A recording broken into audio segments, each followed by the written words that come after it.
He built the team that won the 2005 Ashes. He topped the world rankings as batter.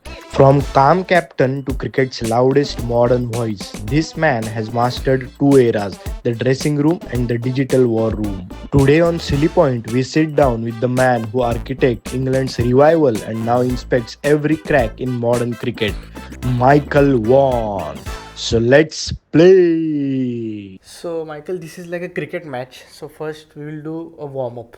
Okay, yeah, I like it. So, first is a serious question to start with. Do you enjoy England winning more, or do you enjoy being proven right on Twitter more? No, I like England winning. Yeah. Yeah, that's great. I don't actually look at when I'm right on Twitter or not. I mean, Okay. I like having an opinion on Twitter. I think it's important that you have an opinion if you're on there.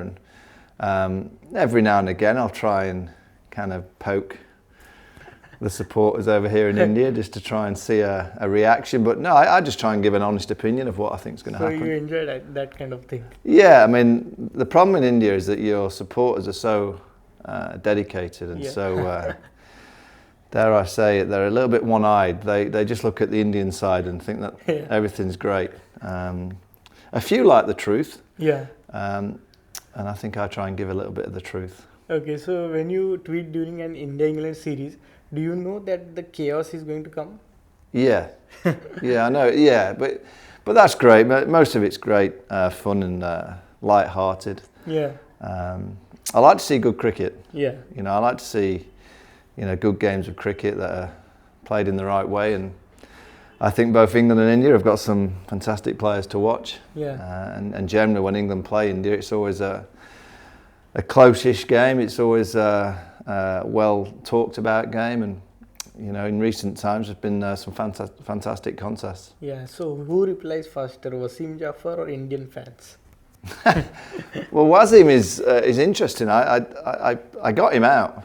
Yeah, so I think he's held that against me since that moment. But I believe it's not him on Twitter. I don't think it's him.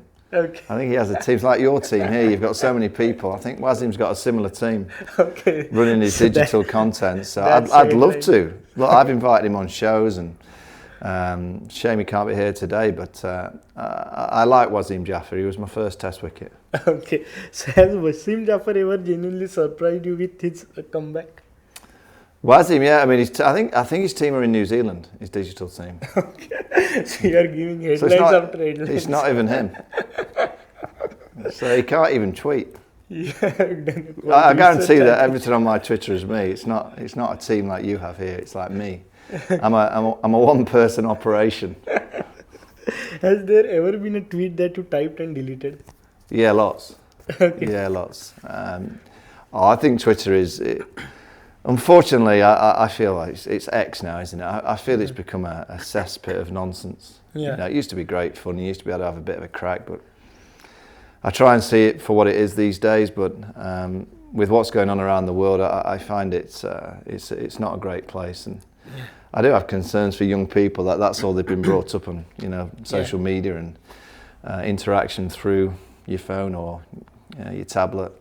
How that's going to portray the next generation, we'll have to wait and see. But I like to see all social content as a bit of fun, or you're trying to showcase something or a certain area. I love coming to Mumbai, and I genuinely love it here in Mumbai, and everything around the streets, and the joy that people seem to have here, and the cricket obviously is a massive part of that. But when I come to Mumbai, I try and spread the love of how great a place it is. Yeah, so we have been seeing your stories and all that.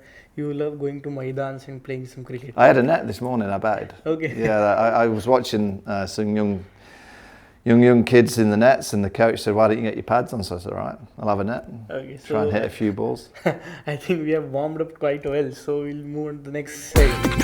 Yeah. The next segment is power play. All right. Okay, so let's rewind just a bit. 2002, 3 Ashes in Australia. You scored 633 runs. If that one faced today's Australian attack, how many runs would you score? Oh, now, not many. No, the same player, but the attack will be today's. I think most players have. I think what you deliver in your career, you would have delivered in any time frame. You know, I would have adapted to a little bit more of the modern way of playing. I wouldn't have had the power of many, but I'm sure I'd have delivered a ramp shot or a reverse sweep. That would have been my style of play. But you know, your career is your career. If you play for a period of time, 10 years at international level, whatever you end up with, you know, you've not had any bad fortune across 10 years. You've ended up with what you've got. So I was a lot better at Test match cricket. I think in this era I'd be a lot better at Test match cricket than I would be a white ball cricket, because that was my game and that's my mindset. But I would have adapted to play more trick shots, if you like to call them trick shots, and manoeuvre the ball 360 degrees. And I still look back at the way that I played Test cricket and thought, well, I always tried to get on the front foot and score quickly if I could. But against Cummins, Hazelwood, you know, Nathan Lyon, Scott Boland in Australia, it's a tough proposition. You've got to play well to score runs against that kind of attack. But somehow I would have found a way, I hope. So is that correct? If you are good in Test, you can adapt to T20 as well? Yeah. I think there's a few players that can do it, but they're the best. You know, I look at you know, someone like Harry Brook for me is the next one from England that you're going to see lots about. I think he's got a bit of genius in him. Obviously Virat. Yashasvi Jaiswal is a player that I think can play across 3 formats. Daryl Mitchell's doing it as well as anybody in recent times, and I don't think it's easy. I mean, first and foremost, it's mentally draining playing at the highest level day in, day out. You know, you're challenged every day, and that's probably harder these days because of the aspect of social media that these players see a lot more than we did in my day. But I think the best can adapt and they can adjust and they can play the different formats. But you know, you do see more in terms of players that are Test match specialists or white ball specialists these days, because the skill sets are completely different. But there are a small few. I mean, Bumrah's the best in the world. Cummins, those kind of bowlers, Josh Hazlewood, that can play all the 3 formats, I have a huge amount of admiration for. That's on their body as much as it's on their mind, but on their body to play all 3 formats, it's not easy. So 2005 Ashes, was that tactical genius or just collective belief? No, I think collective. I think we had a team that were willing to play a game that was going to challenge Australia. That was a bit riskier. It was a bit more in terms of aggression and getting on the front foot and trying to score quicker. Having a bowling attack helps that you felt you could get 20 wickets with attacking fields, or at times people would say putting a boundary rider on the fence is negative, but it was attacking because it stopped Australia scoring the boundaries. It always made me chuckle and say, oh, it's such a defensive move. I went just attacking. You know, why would I want Australia to score so many boundaries? So stop the boundaries, and you know, I think you create avenues of potential wicket-taking opportunities by doing so. So it was just one of those moments. That team was good. We got a bit lucky. Australia had a bit of an off series at times, and we won 4 tosses. The toss of a coin in Test cricket, particularly when you've got Shane Warne playing, is hugely important. And you know, we had some players that started to find some belief. Tell us about Kevin Pietersen debut. Did you know instantly he was different? Yeah. As soon as I saw him in the white ball team, he was a special player. Fantastic. Great kind of skill set to have added to a decent side anyway. We'd won in South Africa away without him, and to add to that in the Ashes 05 series was just what that team needed. Also, you know, when you're facing McGrath and Warne, you needed players that can put them under pressure. And Kevin had a different style of game. You know, I think if you look at Harry Brook, I think Harry's the closest we've had since Kevin. You know, some of Kevin's innings were spectacular, and he did it in the big series, Ashes 05, 10 and 11. You look at England winning the T20 World Cup in Barbados. Kev was man of the series. Winning in India, at 2012. Kev got, you could argue, in the top 10 hundreds of all time for England, with his 100 here in Mumbai. And I look at Harry Brook, and I think Harry's the nearest and the one player that I think could do similar things for England. So if you have been the captain for a long time, do you think Kevin Pietersen had played more? I would never have not picked him. Someone like that, he's in my team every day of the week, yeah. Yeah. As would be a Harry Brook. You know, these players will always get criticism because they're so good and you demand such high levels. That's why the 100 that Harry scored in the T20 World Cup against Pakistan was important, because so far in his career he's yet to do it in the big moments. Yeah. That was it. You know, and can he win England a T20 World Cup? I guess this podcast will be coming out after, but we'll have to wait and see. Yeah. But he's the one player that I look at in the England setup that can damage any team. Yeah. You know, in any conditions, at any time, in any format. And he's a vital cog in the England wheel going forward. So if DRS existed in 2005, would it have helped you or hurt you? With what, sorry? The DRS existed. DRS. I'm trying to think back. I think I got a couple of dodgy LBs actually. In 2002-03, I got a couple of dodgy LBs. Okay. But it might have been out before that dodgy LB came. So I don't know. I mean, you get your numbers at the end of your career, as I said before, because that's what you were. That's how good a player you were. You can't say you were unlucky over the course of 80-odd test matches all the time. You were bound to have had a little bit of fortune along the way, so numbers are numbers. So let's get into the current cricket affairs. So baseball, is it a revolution or just a real confident PPT presentation?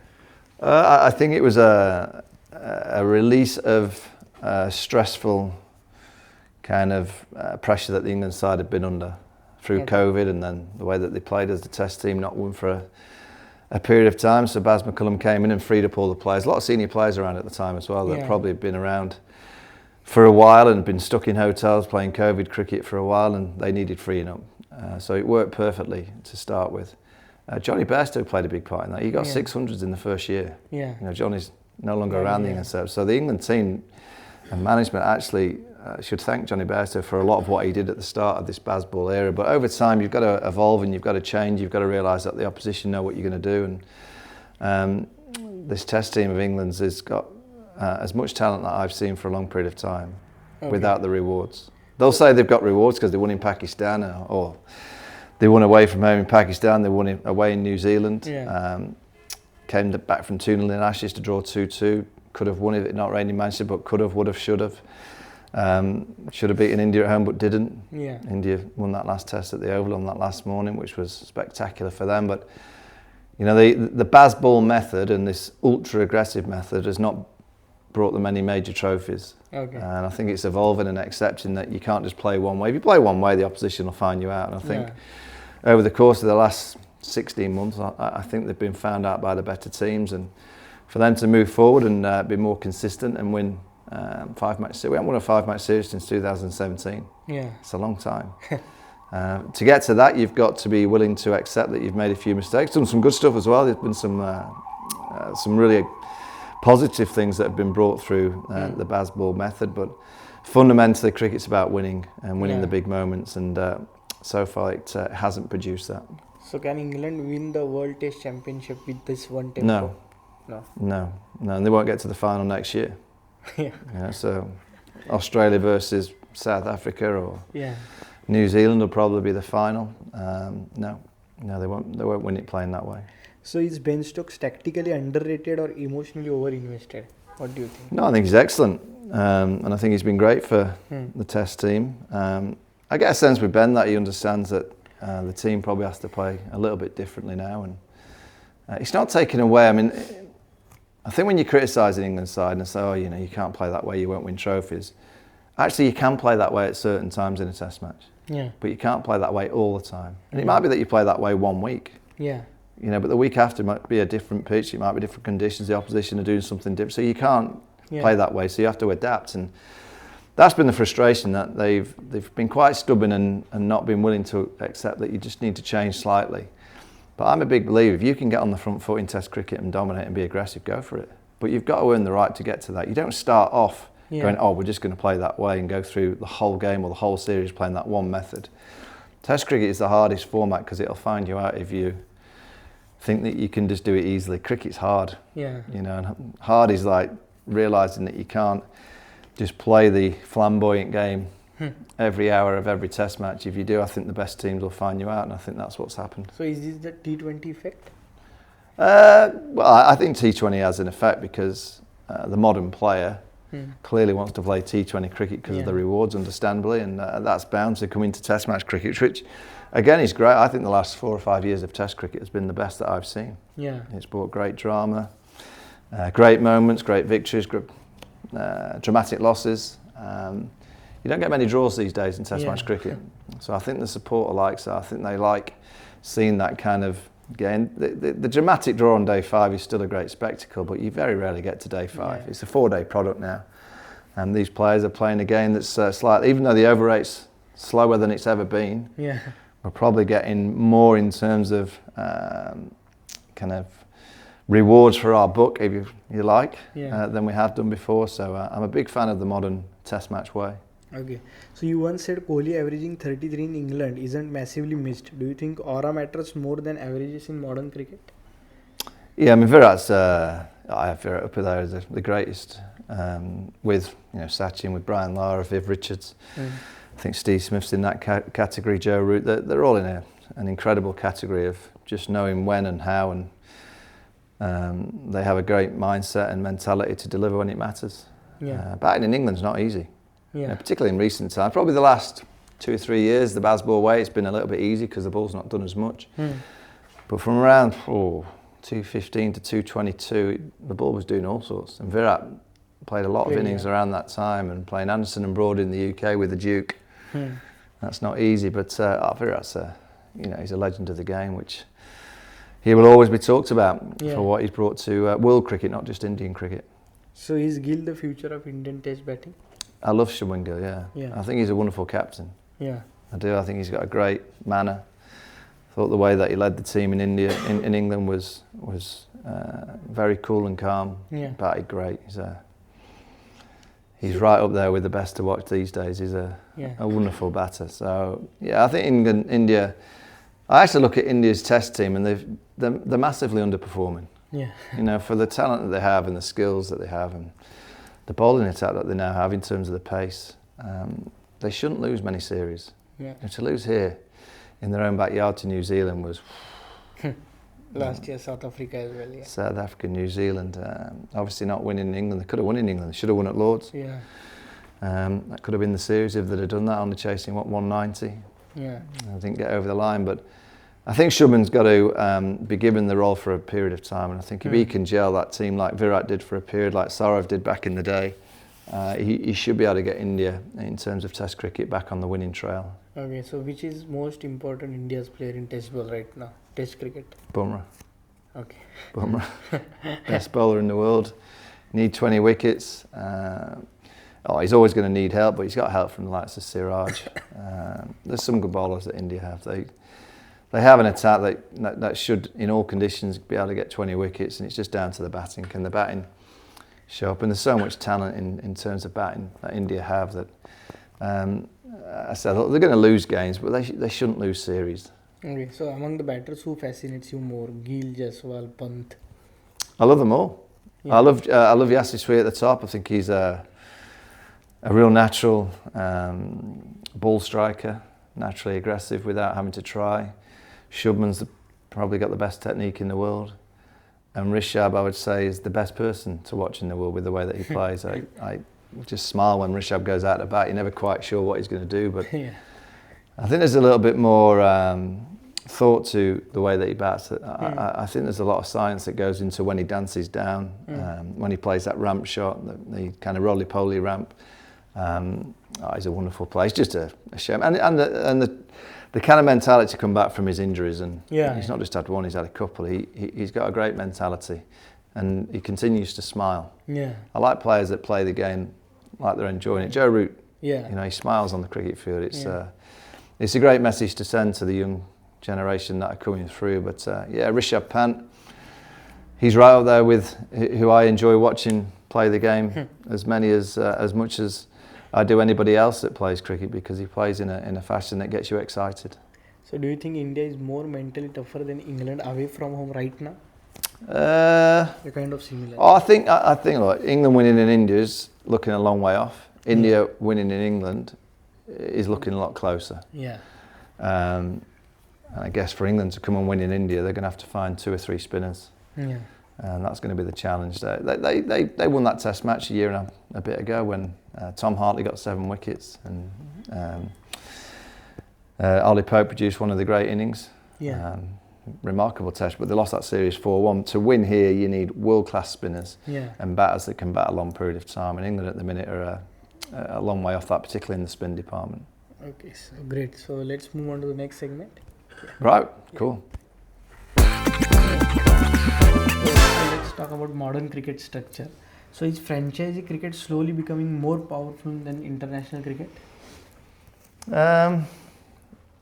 I wouldn't use the word powerful. I think it's becoming very rewarding for the players, and players realise that, you know, to earn a lot of money, the franchise system is going to be very important for them. I think to grow your brand and to grow your stature in the game, you have to play for your country. Yeah.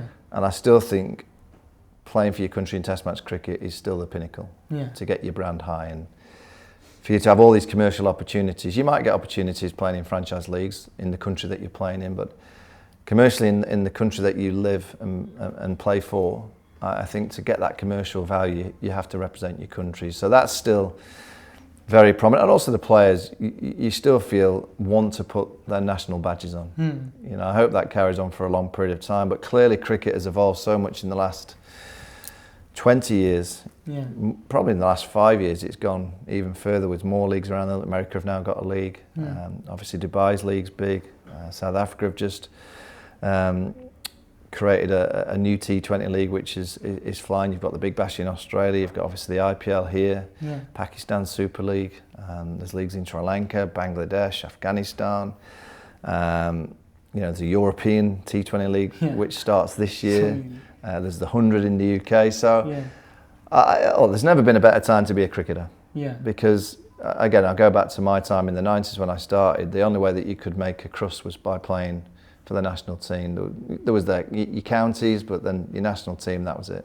You know, now there's, you know, hundreds of players that are making a good living, whereas back in the day there was just a small few. So it's great for the game, great for the players, but I do hope that the national teams are always going to be the pinnacle for these players. You know, you kind of look at, you know, bilateral one-day series, bilateral T20 cricket. I think that's what should give. You know, if you want all your franchise leagues to be successful and you want Test match cricket to be successful, I don't think there's space in the calendar to play bilateral 50 over or bilateral T20. I think you've got to start picking from the leagues that are in position already, because Test match cricket for me is still the format that we still get the most reward out of, and that's, as a fan, as a commentator, as a player, I still feel it's the pinnacle. And long may that continue. Yeah. So as we talk about brands, you have a great brand of your YouTube channel.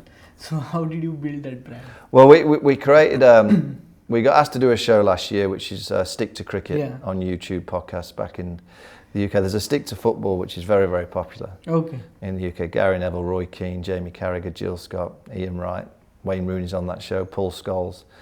And they've flown. It's just a chat show, you know, with what you could describe as 4 or 5 mates, if you like, just talking what was then, they started as football and then they asked the cricket. So there's me, David Lloyd Bumble, Phil Tufnell, the Cat, and Sir Alistair Cook. And we meet every other week to discuss the issues in the game. We have a bit of fun doing so, and then we get guests. So is there a ticket to actually see it live?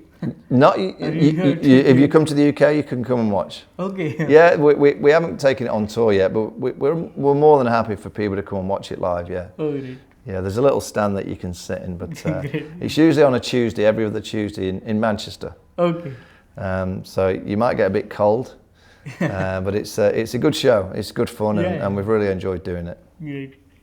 Should England players prioritize IPL more? What do you think? No, I don't. I think it's wrong to say they should prioritise, because I think playing for England should be the pinnacle for the England players. But if I was a player now, I would desperately want to play in the IPL.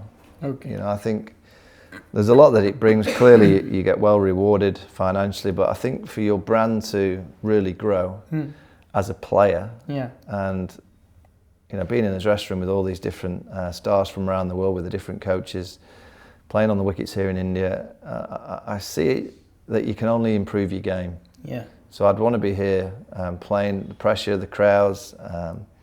I think it's quite hard for the players because they don't get a minute where they're not getting pestered in India. Yeah. You know, it's a goldfish bowl, so I understand the mental strains of playing cricket here. But I think, so Harry Brook's not in the IPL, and he's obviously decided. But I think he's on the naughty step because he signed and then pulled out last year. So I just think for Harry Brook to get to that level of, you know, look at Cristiano Ronaldo in football. He's played everywhere. You know, Real Madrid, Man United. And I think if Harry Brook wants to get to that, you know, Virat Kohli style, I think he's got to come and dominate in India. Yeah. You know, we'll love him in the UK, and in a funny way, we're quite happy for him to miss because he saves his best for back home. But I think if he wants to put his level up to that superstar status, I think he has to come and play here. So is the 100 working long term? Yep. Yeah. I mean, he's just sold for a lot of money. Whether we'll be looking back in 4 or 5 years' time and say it was undersold, we'll have to wait and see. But we have 18 counties that need a lot of money to continue in operation, and the 100 money is created that for those counties to be able to exist. And that's very important for our game, that we have those 18 counties. Whether they'll look the same in 5-10 years' time, we'll have to wait and see. But the money's come in, and the game should be future-proofed if they and the game spends that money wisely. I guess that's going to be the challenge. Can you spend it wisely? But cricket's in a good place in the UK. You know, I always get wound up where people say, "Oh, cricket's not popular." It's absolute nonsense. And the more people are watching now, you look at the social clips, how many millions watch social clips, whether it's from in-game, whether it's from in the dressing room, whether it's from these players out and about on the streets just being normal and having a life away from the game. People are seeing cricket as a lot more. Look, on mainstream television, maybe not, maybe that's the world that's changing, but I think through YouTube, through digital content, you know, all these TikToks, Facebooks, Instagrams, I think players are getting seen a lot more now, and that's from an early age. You look at the Under-19 World Cup that's just been, Suravanshi got 175, and he's now as famous in the world as any of the players because everyone in the world knows who he is, and that's only because we're seeing it, and we've obviously seen him in the IPL, we've seen him what he's done domestically as a young player already in India. You know, back in my time, a young under-19 player, no one knew because they weren't aired anywhere. There was no content. Whereas now all these younger players are seen globally at a younger age. So if you are ECB chairman today, what's the first thing you would fix? Try and get England winning. You know, to really motivate a new generation of supporters. People like teams that win things, you know. I think that's the most important of any high-end administrating position, is you've got to try and get your team to win, and how do you get to win is the most important thing. That's hard. But you have to have a process in place to align everything from the grassroots programme to the first-class programme in the UK, county cricket, to then the Lions programme, to the international team. How we're going to be the #1 team in the world, that's got to be the goal, and that's something that's not easy because obviously one team can only be #1. But I'd like to think that England, many years ago, a chairman came in, he said, "Oh, we want to be the #1 team in the world." I said, "You've got no chance." But it was something that he aimed for, and he achieved it in 2012, having won here in India. And I'd like to see that kind of same principle put in place now. But also, you want the game to be enjoyed and loved. And you want everyone to be able to play the game. So I understand all that. For me, that's a non-negotiable, but fundamentally, you want to win trophies. So would you ever like to coach an IPL team, and if yes, which team? I don't think I'm a coach. If you said to me, "Oh, you can manage a team," I mean, Mumbai Indians are my team. I love Mumbai. I've always liked Rajasthan because they've always had quite a few England players, but Mumbai Indians are my team. Okay. So you recently said you will never coach Pakistan cricket team. Is Pakistan cricket politics really that complicated? Yeah, I just think it's mad. I mean, you'll have to look at whether it's true, and the reports are that it is, that the players got fined for their poor performance. I mean, that's just absolutely ridiculous. I mean, I generally think the ICC should step in when they see things like that. I mean, how can a playing group be fined for poor performance? So does that affect the players mentally also? Well, I just think there seems to be a lot of external influence Yeah. within Pakistan cricket that makes it very hard for the players to go and be natural on the field. Yeah. I think they walk onto the field with a heavy weight on their shoulders. Yeah. They have all the talent, they have the players. Sometimes there's political movements to why certain players are picked at certain times. If you kind of rip back all that and just pick the best players for the different formats, Yeah. Pakistan cricket would be successful. It's very hard to get to that, but you know, to hear and think that Pakistan players are being fined for so-called poor performance, no, that can't be right. that just, it isn't fair. And as I said, the ICC, if that is true, they should step in because they shouldn't allow that to happen. Okay, so let's move to the next segment. The segment is this or that. Okay. So Kohli or Root? Joe Root. Okay. Baseball or 2005 Ashes style? 05. We won. Yeah. IPL or the 100? IPL. Dhoni or Stokes as Test captain? Stokes. India tour or Ashes tour? Ashes. Social media banter or TV studio debate? TV studio debate. Spin friendly track or green simmer? I like the spin. Okay. I like spinning tracks. T20 leagues or ICC tournaments? ICC tournaments. Okay. Gill or Brook? Brook. Wasim Jafar memes or your own tweets? Wasim's useless. It's useless. Me. Okay. Another Ashes or a World Cup? An Ashes in Australia I'd take over a World Cup Okay. any day of the week. Okay. Great. So these are some dugout confessions that you have to make. So during your captaincy, you were known as calm and composed captain. But was there ever a moment you absolutely lost it inside? Did I absolutely? Not really. I don't remember blowing up now. I was disappointed with performance or in my own game in particular. But no, I never ever lost it too badly. Okay. I always managed to put on a front. Maybe in my own hotel room. Okay. I was a bit angry at times, but when I was in front of the players and in front of the management, I was always quite calm. Okay. So who was the toughest player to manage in your dressing room? Toughest player? Wow. I wouldn't call them tough. Different. But I wanted different personalities. So, you know, Freddie Flintoff was different to Kevin Peterson. Matthew Hogarth was different to Simon Jones. Yeah. Steve Harmison was completely different to Ashley Giles. But they all kind of made it fun. Okay. I think if you have the same characters and the same personalities, it's boring. Yeah. You know, having a few firecrackers in there, it makes it more interesting. Who was the most misunderstood teammate? Kevin Peterson. Okay. Maybe that came after After. I finished, but I always feel that I understand why he's wound some people up by what he said and he fell out with the England team. I kind of get that, but I think you strip all that back and he only ever wanted England to win. Yeah. And he only ever wanted to perform for England to win. Yeah. And he did that on a regular basis. And without Kev, 5, 9, 10 and 11, T20 World Cup, India away victories, all the times that many of us have kind of had our careers defined, Yeah. I don't think we'd have done it without Kevin Peterson. Okay. So which modern captain reminds you of yourself? Shubman. Okay. I like Shubman.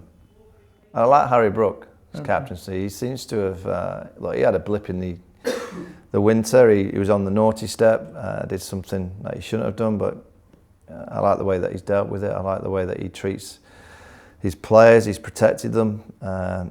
His game's phenomenal. And I get a sense that the McCullum and Brook combination is a strong one. Okay. So did captaincy affected you mentally? Yeah, it does. It's not easy. It's tough. Particularly when you're not doing well yourself. You know, it's like being a football manager, I think. You know, you're doing a lot as a captain. Yeah.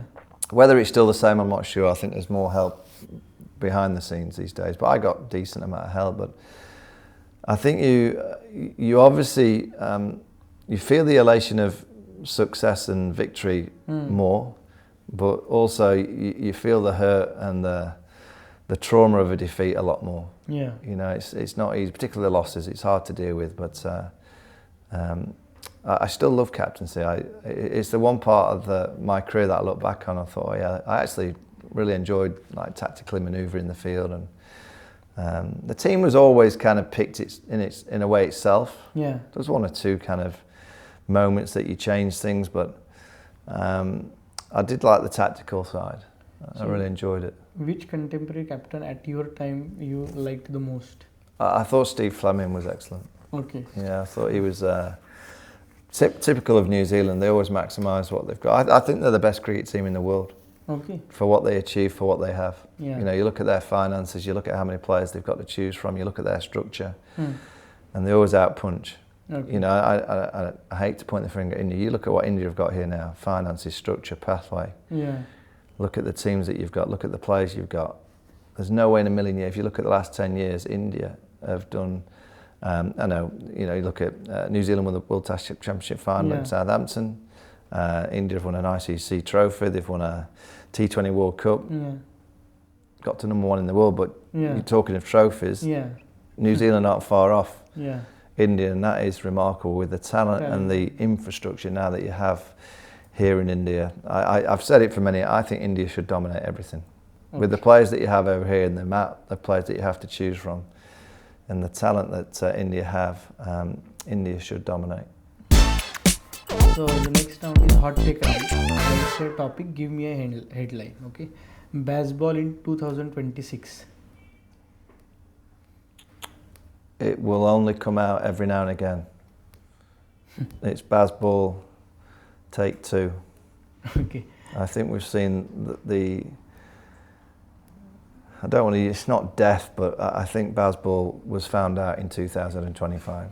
Okay. India's next T20 captain. The next T20 captain. That's a good question. Oh, who do I see in that team at the minute? Maybe Abhishek. Okay. Sky should do it for a little bit longer. Yeah. I actually love Hardik Pandya as a captain. Okay. And I'd be intriguing to see what happens After if the India T20. don't win this World Cup. So you said these are the last two games for Surya Kumar Yadav. No, I didn't. As a captain. As a captain, no. If he wins it, he'll be If he fine. wins But it, you know, and he should carry on as a batter. But yeah. I get a feel that this India T20 team is not quite as together and tight as a Rohit Sharma-led team. Yeah. Okay, so Pakistan cricket politics. Give me a headline. I can't comment on Pakistan's cricket policy. It baffles me. I feel for them though. Yeah. The one thing I'd love to see in the next year, 2 years, 3 years, I know politics are well beyond my pay grade, but I'd love to see a test series between India and Pakistan. Okay. And if it can't be held in India or Pakistan, let us host it in the UK. Okay. A 3-match series down in London or Headingley up north or Old Trafford, Birmingham, where there's a huge amount of support for both teams. And if it can't be possible to play in either country, let us host it, because for test match cricket, I think it'd be a lot. I think India would win. Yeah. But I think as a spectacle, I think it'd be absolutely massive. Yeah. So I'd love to see that happen. So the future of the 100. I think it'll grow. Yeah. I think the investment that has been brought in, 4 teams now owned by Indian IPL owners, which is great. I'll be intrigued to see how it operates this year when there's a new auction, new owners. What happens with the TV in the future, we'll have to wait and see. But yeah, I think it'll grow. Okay. The next Fab 4. The next Fab 4, Suryavanshi. Because, you know, I'm going young. Yeah. Thomas Rue from England. Okay. Suryavanshi, Thomas Rue, Ollie Peake from Australia. And I will say Jacob Bethel. Okay. I'm going young and someone that's already got a Test match 100 in Jacob Bethel, but yeah, I mean, I'm probably being a bit unkind because I'm putting too much pressure on those youngsters, but Yeah. I've seen enough from a few of them that they've got a little bit of something. This is the last segment. This is super over. All right. Okay. So best current test batter. Joe Root. Okay. Toughest team to beat today. In what format? Any format. A test format. Test format, India and India. It's the hardest challenge, but they've lost recently to Yeah. a couple of teams. You have to say Australia and Australia's a hard place to go and Yeah. win. Most talented youngster right now. Most talented Youngster. by a country mile. He's the best I've seen for a young kid, Suravanshi. Okay. Yeah, I've never seen anything like him. A player who would thrive in your 2005 team. A current English player. Who? Harry. Okay. Harry Brook. He can come in, Okay. playing the way he plays, back where he wants. A player from your era who would dominate T20 today. Dominate. Well, Kevin Peterson played a bit, but I think Kevin Peterson at his best Yeah. would dominate. Yeah. Your favorite IPL team. Mumbai Indians. Okay. Best crowd atmosphere globally. I think the MCG on Boxing Day with the full house is great. Yeah. Tomorrow also it will be great. India. Edgbaston's Vaughan. great back Yeah. home. The Wankhede here in Mumbai is fantastic, but it's kind of all one way, isn't it? It's just all towards India. For noise and the kind of the buzz of being in the moment, I think when Sachin Tendulkar used to walk out the bat at the Wankhede, I don't think you can beat that. England's biggest issue right now. Not winning.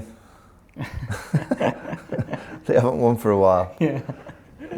One word for baseball. One word. Interesting. Okay. It interests me, but I don't think it's going to survive. Okay. And last one word for modern cricket. Complicated. Okay.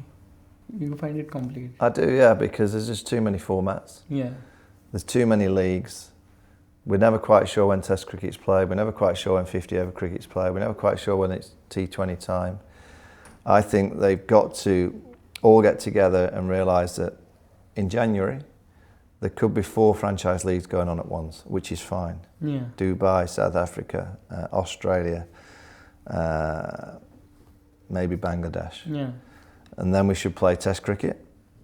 Yeah. All of the countries at once play at the same time. So we know that Test cricket's on. Yeah.